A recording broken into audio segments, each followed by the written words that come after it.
Halo teman-teman, selamat datang di Value Stock. Hari ini saya akan membahas analisa fundamental saham Jasa Marga kuartal pertama tahun 2021. Oke, ini disclaimer-nya, yang pertama ini merupakan sharing analisa fundamental, bukan ajakan beli jual ataupun hold suatu saham, dan keputusan investasi ada di tangan teman-teman selaku investor. Yang ketiga, dari analisa fundamental ini bisa dijadikan referensi untuk analisa saham-saham yang teman-teman miliki. Oke, pertama-tama kita masuk ke bisnis model dari Jasa Marga ini. Untuk kegiatan usahanya bergerak di bidang usaha bisnis tol atau jalan tol. Untuk sumber income-nya berasal dari tarif tolnya. Untuk segmen usaha atau marketnya di Indonesia. Terkait kasus hukum, saat saya membuat video ini, saya tidak menemukan adanya kasus hukum yang terkait dengan Jasa Marga. Untuk kepemilikan saham dimiliki oleh negara sebesar 70% dan masyarakat sebesar 30%. Dan teman-teman kita bisa lihat dari segi pendapatannya, untuk secara kuartal pertama mengalami penurunan sebesar 16,7%. Dan ini sangat wajar ya, di mana di masa pandemi untuk kegiatan perjalanan juga berkurang drastis ya teman-teman. Jadi sangat wajar untuk dari segi pendapatannya mengalami penurunan. Dan secara kuartal keempat saya asumsikan memiliki kinerja yang sama dengan kuartal pertama, maka sampai akhir tahun akan mengalami kenaikan sebesar 2,2%. Untuk dari segi net profitnya mengalami penurunan, dan penurunannya sebesar 72,5%, jadi turun sangat drastis. Dan seperti tadi saya asumsikan kuartal keempat yang memiliki kinerja yang sama dengan kuartal pertama, maka sampai akhir tahun akan mengalami kenaikan sebesar 29,2%. Dan dari segi aset mengalami kenaikan, dan kenaikannya sebesar 1,5%. Untuk dari segi utang juga mengalami kenaikan, dan kenaikannya sebesar 1,9%. Untuk dari segi modal juga mengalami kenaikan, dan kenaikannya sebesar 0,4%.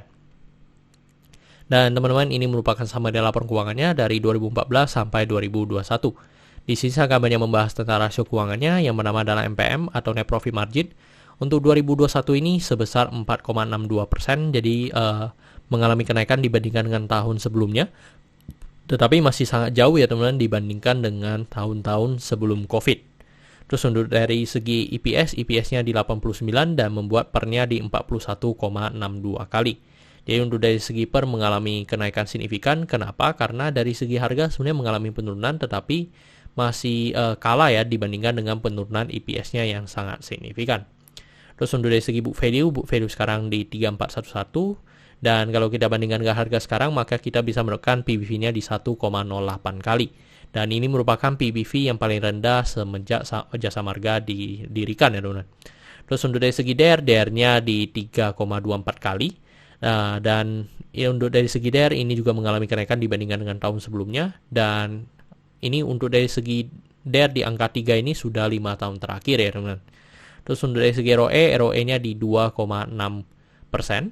Dan ini masih sangat jauh dibandingkan dengan tahun-tahun sebelumnya sebelum COVID, yaitu di atas 9%.